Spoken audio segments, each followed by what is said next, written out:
Yes. I don't know about everybody else here, but a lot of the things that we have discussed have set off alarm bells as far as red flags, and I'm thinking of mostly people from my past, but also some people in the present, including someone very dear and dear to me, who, from learning all of these factors, I am convinced that they were abused, and I am also convinced that I currently know some abusers. So with that being said, is it best to just become more aware now that I have all this other criteria that I can use as far as like, not confronting anybody, but Yeah. but saying, Yeah. hey, I think maybe, especially to my boyfriend, you know, I think maybe Yeah. you were abused as a child. Would you like to talk about it? You know, can you, because of things that he said about his childhood, putting a lot of it, and because of current actions that I can tell he absolutely was, but some people are in denial and they don't want to believe it. So is it best to just leave it alone? Yeah. So that's about 4 questions wrapped up I'm into one. sorry. But we'll walk through it because I think it's really important. So basically, you know, for the Facebook Live, what do you do with all of this? I think we can probably sum it up that way. What do you do with all of this? You know, and there are several people who you're thinking of who fit the profile of an abuser.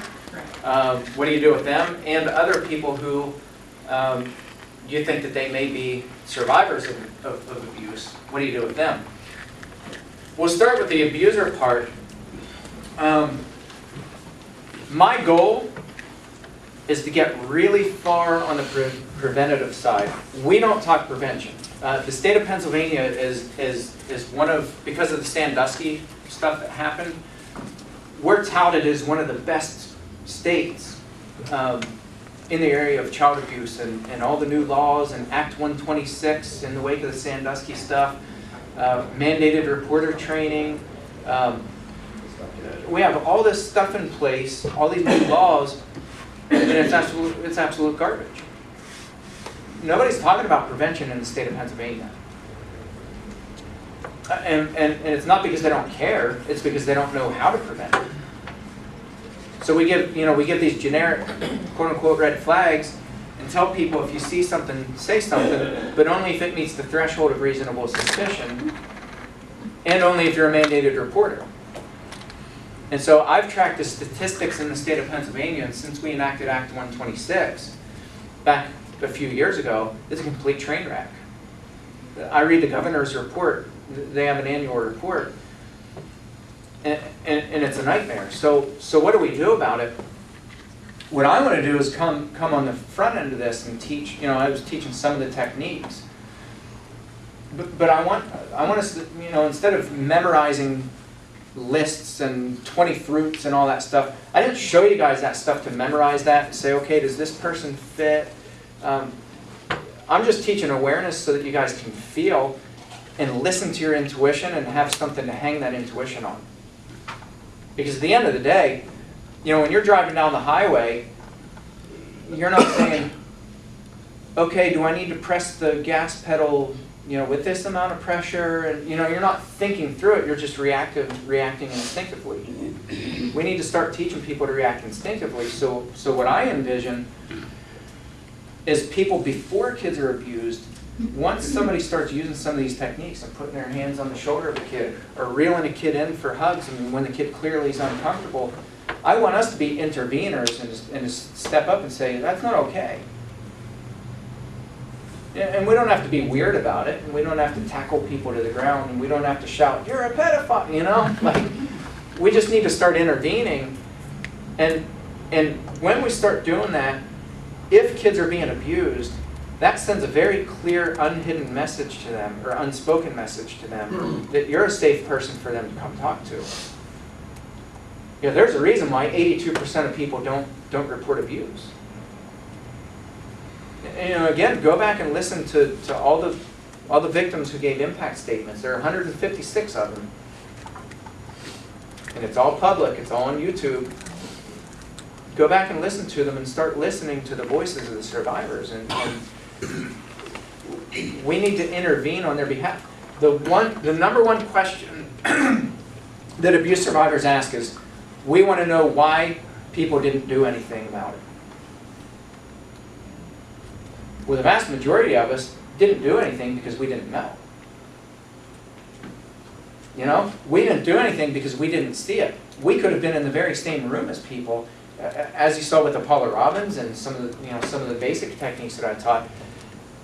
Kids don't know that, and I've had survivors in their 70s come to me in tears and say, I've held this bitterness all my life because all the adults who were around me and saw this abuse happening to me, they never said anything. It never even crossed my mind that they didn't say anything because they weren't seeing it. And so that unlocks this, it creates this freedom for survivors where they realize, you know, we have adults now who actually intervene and they step in and they say, this isn't okay. We need to start seeing things and we need to be okay with saying things. You know, I've seen girls get slapped on the butt or pinched on the butt and nobody says a word. And they're thinking, well, it's not my place to say anything. Yes, it is. Somebody takes a kid and puts them in their lap. It's not their kid. Say something.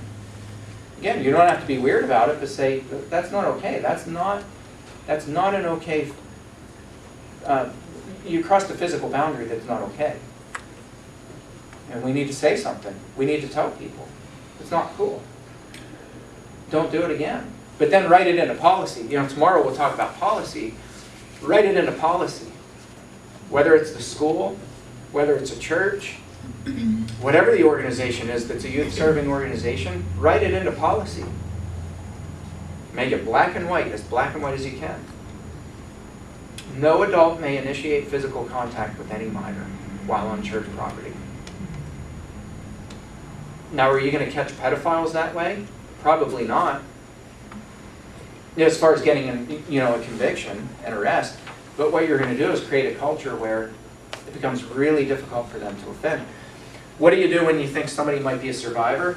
I probably wouldn't ask somebody, have you been abused? But I would probably, in a pretty direct way, just say, hey, I heard you say, you mentioned whatever it was, whatever those indicators were, and be specific and say, I remember we were talking and this keeps coming to my mind and I can't let it go. I'm losing sleep over this. And I don't know what prompted you to say that when you told me that, but if there's anything you want to talk about, just know that you have a safe place to talk. There's a reason why one of my dad's victims came and spoke to me. The abuser's son, can you imagine? This man abused me for years, and I'm going to his son to tell him. There's a reason for that. We need to be those safe places, and we need to let people know that if you have anything, if you have any burden, you can come talk to us, and you can let us know, and we can promise you that it's not going to fall on our deaf ears. My hunch is, I never asked her, but my hunch is the reason she came and talked to me was because I preached for so long about, if you have burdens, we're not going to air that all over town. You have a safe place when you come and talk to me. Let people know that. I think it'd be awesome if shepherds of the church stood up with the ministers and really with the deacons. Get all your leadership team up in front of a church. Stand together. There's something very powerful about that visual representation of all the leadership standing together saying, if anybody has any wounds or any burdens, and it doesn't matter how deep they are, you will not be judged.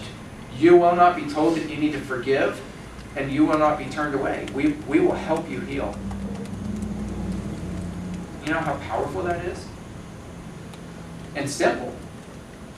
Simple. Yes?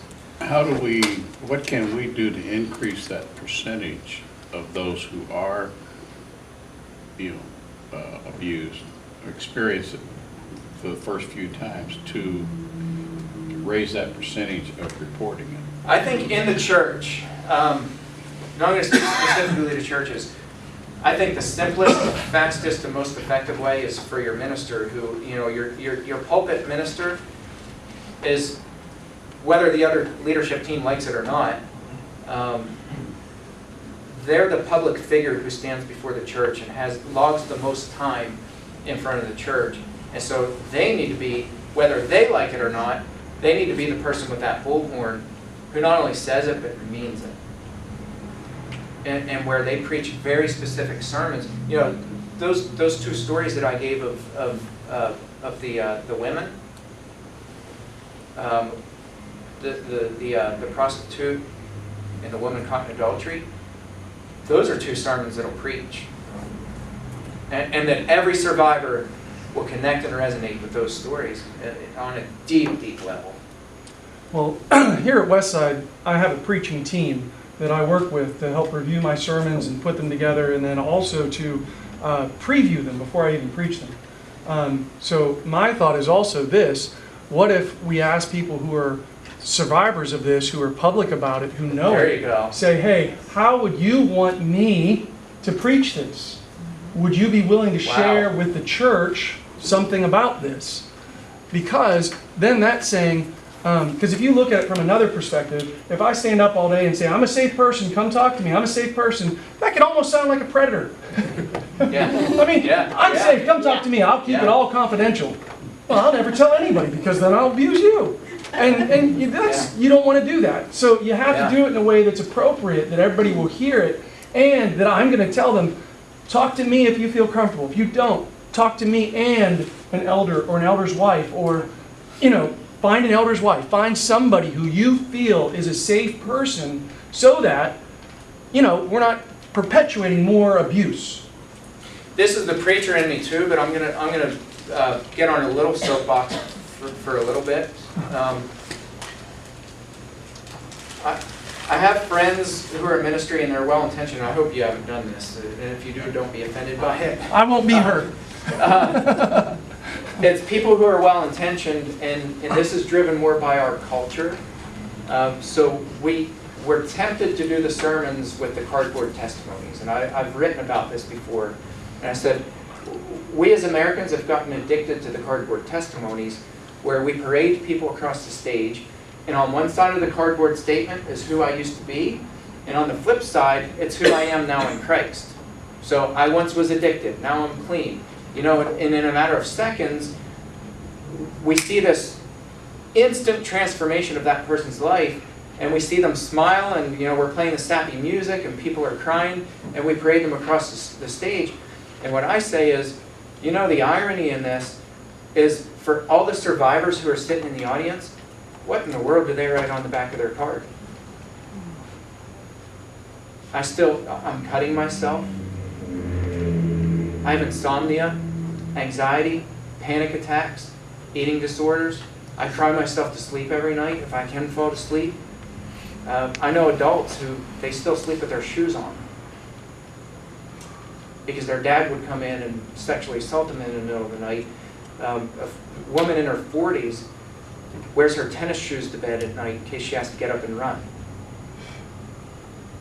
What do they write on the back of their card? You know, and so we parade these people across the stage, and the irony, the sheer irony of ironies is, you know who fits their testimony on the back of that card really well, and who preachers love, and they migrate to them?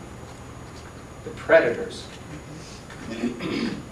Because they found Jesus in prison, and now, never mind that, you know, they were church leaders. Of the churches that I consult with, wrap your mind around this, 85% of the churches that I have personally consulted with had as the abuser somebody who was in church leadership.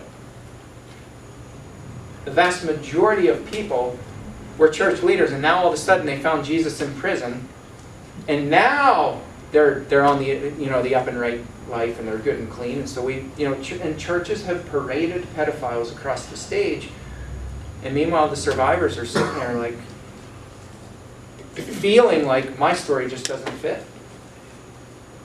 what's wrong with me?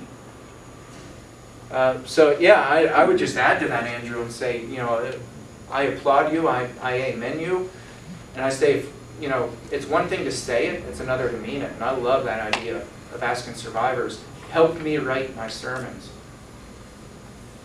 What does the congregation need to hear? What do the other survivors sitting in the audience need to hear? But it sounds to me like that we also need to, early on, our younger families, you know, it's hard to get them to a 2-day seminar. Yeah. But Yeah. somewhere in our teaching process, we could familiarize them with some of this and try to create a trust between the child and the parent. Yes. That makes the child feel comfortable. And one of the resources, while you brought that up, I want to point this out before I forget. So I had mentioned Lauren's kids. Teaching our kids is absolutely vital. So Lauren's kids, she has a curriculum called Safer, Smarter Kids. Under education.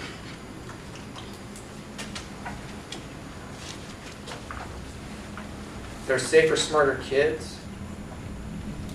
And she has Safer, Smarter Teens. Go under teachers if you're looking for curriculum for your church. This is, just to be clear, this is not church curriculum. This is written specifically for schools. She adapted it to meet the Common Core guidelines. But we actually, our small church adapted this into our Bible classes. We bought the curriculum and we adapted that into the classes. I watched this in action with my daughter a couple years ago. This training works. So you know what it teaches them is you create a trusted triangle. So you ask the kid, come up with the 3 most trusted people who you can tell anything to. And they know. My daughter knows who are, if I ask her, this is 2 years later, since she had her initial training, who's your trusted triangle? She's going to spout 3 names off. She knows if anybody, adult or kid, we didn't even talk about peer-to-peer abuse that happens. She knows that if anybody makes her feel uncomfortable about anything, she can come tell Natalie and I, and she's not going to get yelled at. She's not, you know, we're not going to tell her we don't believe her. She knows that. So, yeah, curriculum. This curriculum is phenomenal, really, really good. And Lauren is an abuse survivor. She's also an educator. That's her degree. So, she wrote it for age-specific groups, and then it's like 6 to 8 lessons. Very easy to adapt into a Bible class. Very easy to adapt. And we're already talking about that here at Westside, so just so you know, we plan to adopt that and make it a part of our curriculum very soon. Very good.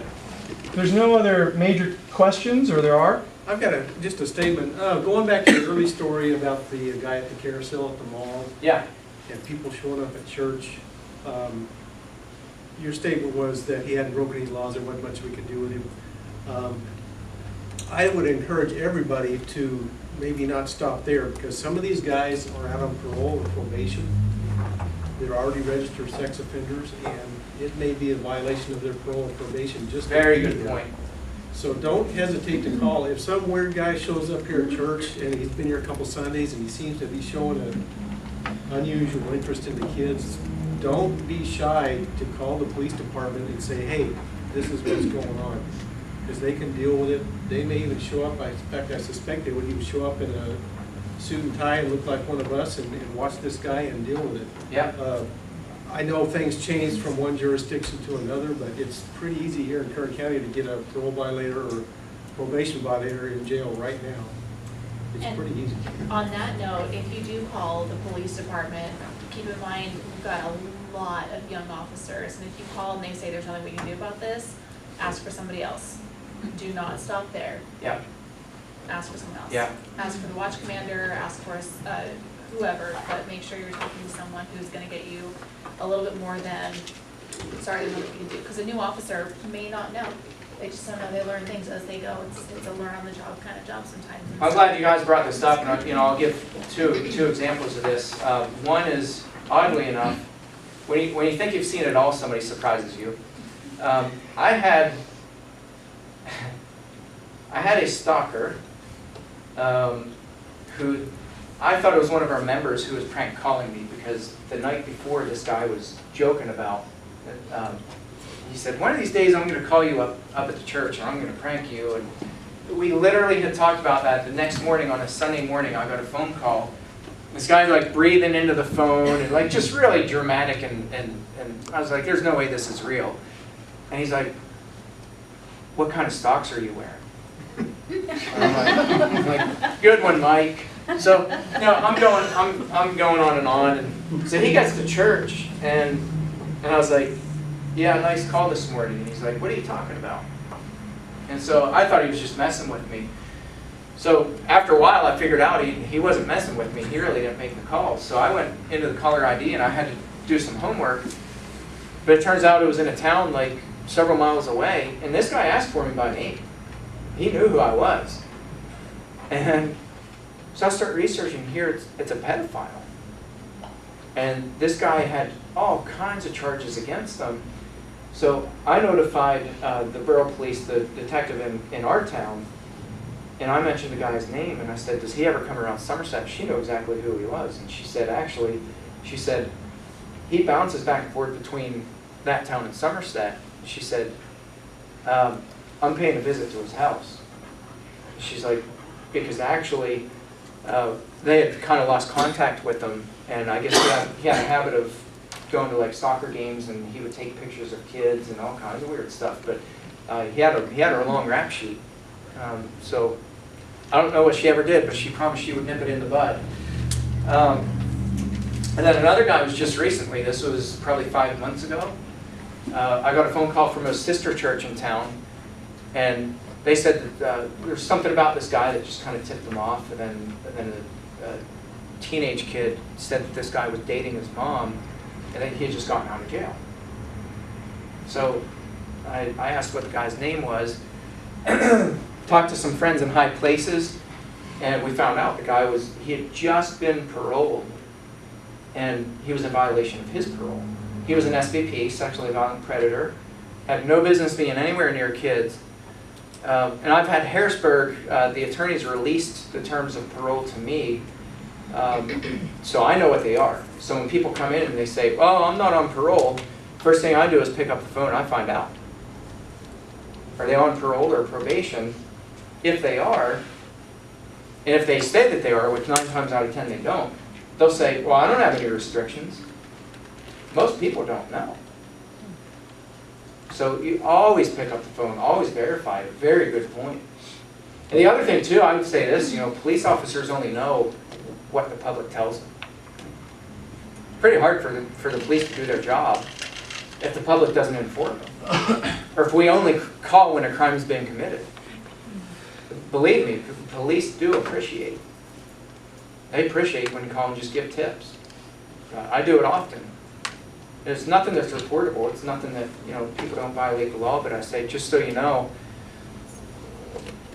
this person did X, and I thought you might want to know about it. Yep, so for the city of Bakersfield, that number is 327-7111. See, they do. They appreciate it. They really do. I had a comment or a question on a comment you made last session about we should have some rules, whatever, about no adult should have physical contact with a child. They should initiate, I yeah. was a Sunday school teacher Yeah. for decades, and my little children would run up, oh, Miss Williams, and Yeah. hug me. You're saying you're going to make rules that the little children can't? We have, so here's what we have written into our policy: no adult can initiate physical contact with any minor. So what that means is, I can't go up. If there's a minor here, I can't walk up. Whether I'm male or female, it doesn't matter. I can't come up and pull a kid in and hug it. I can't initiate contact with the minor. If a minor comes up to me, and they do. I mean, kids, and you should encourage it. Like, We're not saying if a kid's getting within your proximity, you know, you punt them across the room. I can't touch you. Adults shouldn't initiate contact for a whole host of reasons. One is anybody who's ever been sexually abused. We have people that are triggered very easily. You know, touch on the shoulder for us, and we don't think about it, but you touch somebody on the shoulder, they could go into, you know, they have affective flashbacks where they're literally reliving the trauma, and it feels like they're being abused. Other people just, you know, are uncomfortable with adults, and we don't want to send a message that, well, you just need to suck it up and let them hug you. So, you know, for a whole host of reasons, we say no adult can initiate physical contact, but if a kid comes up and hugs you, absolutely. And then you can wrap your arms around a kid, you can hug within reason. So that doesn't mean lingering hugs, and that doesn't mean rubbing up and down the back, that doesn't mean turning a hug into a piggyback ride. You know, within reason, absolutely. Encourage that hug that the kid comes up and hugs you, 100%. So what that does is that creates an awareness that's written into policy where if somebody's constantly coming up to kids and pulling them in, they're in violation of our policy, which one gives us reason to come and give a corrective measure. So we can come back and say, you know, you violated the policy, not a big deal, but we're going to document that, and we're just asking you not to do it again. Then they come back and they do it again. You can document it. So you can do, for certain things, you can do like a 3 strikes and you're out kind of deal. Because somebody's constantly violating boundaries and being persistent. Number one, that ought to make us a little bit aware, but number two, it's not right, it's not cool. So that's the reason that we do that. Somebody asked me once, they're like, well, what about a high five? Can I reach out? Can I initiate a high five? Yes. You know, it's common sense. You know, it's not saying, well, now I'm going to be paranoid because if I give somebody a high five, they're going to think I'm a pedophile. You don't want to create that culture. But you do want to create a culture where it's not okay for adults to initiate physical contact. It's unwanted physical contact with any minor. Does that make sense? Any other questions for the record? If not, I'll turn off the Facebook, and if anybody has any questions that they don't